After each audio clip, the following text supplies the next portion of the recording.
Most of what you think to put in a prompt is actually a UI control.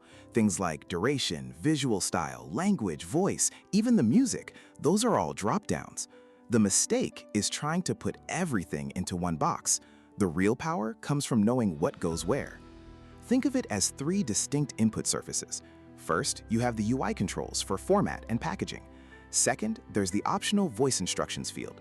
This is where you shape the personality. Want a narrator who sounds like a warm, curious favorite teacher? You put that there. Want someone calm, procedural, with no excitement? That goes there too. This leaves the main prompt, that big text area for one thing and one thing only: content. It's your creative brief.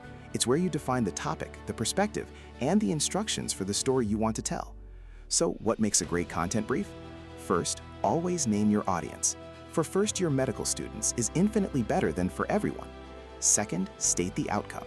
What should the viewer be able to do after watching? Viewers should be able to identify 3 risk factors. Beats, tell them about heart disease. Use imperative verbs. Explain, walk through, compare. Be direct. And hint at the structure. Open with a surprise, then 3 examples, then a one-line takeaway. This gives the engine a roadmap to follow. And if there are non-negotiable points, a specific statistic, a quote, an exact call to action, list them. Here's a practical example. A bad prompt for a kid's video would be, make a 1-minute educational video in whiteboard style about light. It fails because the duration and style belong in the UI, and it crams 4 different ideas into one short video with no hook. A great prompt looks like this.